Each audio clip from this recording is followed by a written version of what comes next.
Assalamualaikum Pak Bayu. Waalaikumsalam. Nama saya Sudirman Sitorus dari Asahan, Sumatera Utara. Di sana juga mayoritas tanaman kelapa sawit. Oh, ternyata di pos-pos sawit berkumpul di sini. Tapi saya cuma punya sawit 2 hektar Pak. Alhamdulillah Pak. 1 hektarnya itu sudah kami replanting, rencananya mau dibuat tanaman Usia sayuran. berapa sekarang? Oh, 30 tahun. 30 tahun, oke. Iya, 1 hektarnya sudah direplanting dan sudah dimulai menanam cabai rawit, Baik. sayur-sayuran. Dari kota berapa jauh Pak? Dari kota, ibu kota kabupaten. Bukan dari kota kecil di situ untuk jual pasarnya? Pasarnya kecil Pak, itu 3 kilometer. Gini, oke, lanjut dulu. Iya, kemudian kira-kira bagaimana yang terbaik Pak kita buat di situ? Kondisinya itu 100 DPL. Ya, 100 DPL, kemudian tanahnya berpasir. Baik. Air harus mengebor 50 meter. Jadi sudah ada sumur bor submersif. Debit airnya lumayan besar. Kemudian ini Pak, untuk cabai yang paling susah itu kami di sana keriting. Kalau keriting tadi kayaknya sudah sejelas lah ya, pakai sunlight dan gula. Kemudian pate ini Pak. Nah, ini yang agak sulit. Kemudian yang kedua lalat buah. Itu Pak, sekian Pak. Mohon sarannya yang terbaik Pak. Baik Bapak.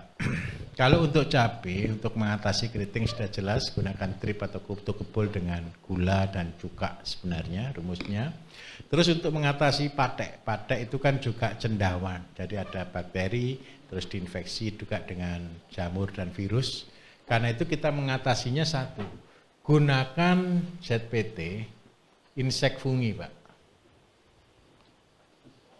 Terus kalau untuk mengatasi jamurnya bisa gunakan, kalau boleh gunakan belerang. Belerang itu akan hancur ketika kena soda api. Kira-kira di sana kesulitan enggak cari belerang? Enggak ada. Baik, belerang ditambah soda api 1:4. 4 belerang 1 soda api cukup sudah. Terus yang kedua, ini dipakai khusus kalau daerah kan begini, saya menyadari di Sumatera, karena banyak kan kebun sawit nih. Ketika orang-orang tanam sayur, ketika orang-orang tanam sesuatu yang lebih enak dari sawit, binatangnya semua terbang ke situ, pasti. Kenapa kok begitu? Binatang itu lebih senang cari yang enak-enak. Terus yang kedua, tanaman pertanian di sana kan masih jarang juga. Akhirnya kita kan pasti diserang. Siasatinya dengan belerang ini. Terus yang kedua, untuk mengatasi supaya insek terutama serangga tidak nempel ke tempat kita, kalau boleh Pak, berarti inseknya ini betul-betul carikan daun-daun yang beraroma. Apapun daun di sana yang beraroma. Aroma itu bisa wangi, bisa kecut, bisa tidak enak, pokoknya apa yang beraroma. Kalau di Jawa sini banyak kayu putih, itu kan beraroma kayu putih gitu Pak ya. Di sana apa kira-kira yang beraroma? Ada enggak kira-kira? Banyak sekali. Enggak usah tahu nama. Tahu nama aja enggak selesai setahun Pak. Jadi karena itu saya tidak mengajarkan nama. Yang saya ajarkan lihat tanamannya, pegang daunnya, dibau ras dan dirasakan. Kemangi bisa. Semua yang beraroma, serai bisa. Jeruk bisa. Terus yang kedua, rasanya pahit. Apapun. Kalau boleh kasih sebanyak-banyaknya bahan. Lebih baik 15 ke atas. 15 macam ke atas. Nah, untuk ZPT-nya, kenapa kita harus berlomba? Kalau ZPT ini carikan yang paling bagus Pak, rebung, tunas pisang, apapun lah yang ada di sana. Yang tumbuhnya cepat-cepat. Ini pakai mulsa atau tidak? Ada yang pakai mulsa, ada yang Nah, yang tidak kan ada rumputnya, Pak. Tolong dicabut. Setelah dicabut jangan dibuang supaya Bapak semangat nyabut rumput. Dicabut, diolah jadikan ZPT. Pasti rumput itu cocok untuk cabai Bapak. Ini saya punya istilah Bapak, belum saya ajarkan sih angkatan-angkatan 1, 2, 3. Ini namanya doa alam. Doa alam itu begini, alam itu berdoa Bapak Ibu untuk bisa memenuhi kebutuhannya. Kenapa kok muncul rumput? Sebenarnya pupuk pertama, obat pertama yang diberikan oleh Allah kepada bumi adalah rumput. Rumput itu dibersihkan, kemudian diolah jadi ZPT, kemudian dipakai untuk nabur, dipakai untuk nyiram. Dan itu sudah tidak usah beli apa-apa. Itu sebenarnya. Tetapi karena kita ada kambing, rumput dikasihkan kambing dulu, kambing dibawa lagi ke situ.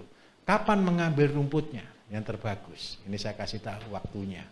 Rumput itu sebenarnya ketika dia masih tunas. Tahu waktunya ketika tunas? Rumput itu begini, saya kasih teori nyabut rumput Bapak Ibu. Tanam sayur, hama terbesar itu adalah rumput. Nyabuti rumput itu menyenangkan atau tidak? Tidak menyenangkan. Bayangkan kita habis di sana, di sini sudah tumbuh lagi, betul atau tidak? Tahu bahasa yang saya pakai untuk menata diri saya. Rumput itu anggap aja dosa-dosa kecil, kelemahan-kelemahan kita, kekurangan-kekurangan kita. Kita selesaikan, kita cabuti, tumbuh lagi, ya kita cabuti lagi. Berarti apa yang kita latih dalam tubuh kita? Sabar. Siapa yang pengen berdoa sabar? Ada enggak ya pernah berdoa sabar? Percayalah ketika kita berdoa minta sabar yang datang masalah. Karena dari masalah lah kita bisa bercermin apakah kita orang sabar atau tidak. Nanti ketika kita pelihara ayam Bapak Ibu kita akan bisa bercermin betul. Sampai di mana kita. Ayam itu paling menjengkelkan, jelek-jelek gitu. Ayam kan di kandang nih, betul kan? Ketika dikasih makan harusnya di dalam atau di luar? Kasih makannya kan di dalam kandangnya kan? Tapi ayamnya kepengen keluar atau tidak? Keluar. Padahal kalau ayam itu di luar dia bisa makan atau tidak? Tidak. Manusia juga sama. Kok susah menurut sama Gusti Allah gitu. Kok disuruh di kandang diopeni kok ndak mau kan golek karepe dhewe kan gitu toh? Ayo berubah.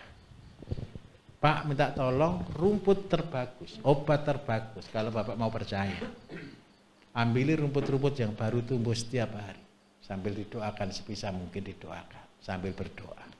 Habis gitu masukkan dalam satu tempat diolah seperti ZPT tadi.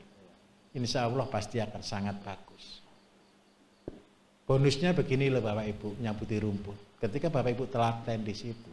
Rumput itu laku dijual atau tidak sih? Hitung setiap hari. Kalau setiap hari bisa dapat 10 kilo, nanti kalau saya jual pupuknya harga 40.000, berarti saya punya dapatan 400.000. Nanti semangat nyabut rumputnya. Betul atau tidak kalau begitu? Jadi kok udah ada rumput lagi ya?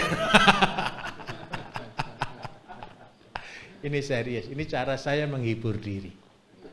Lebih mahal rumputnya daripada tanamannya. Oke?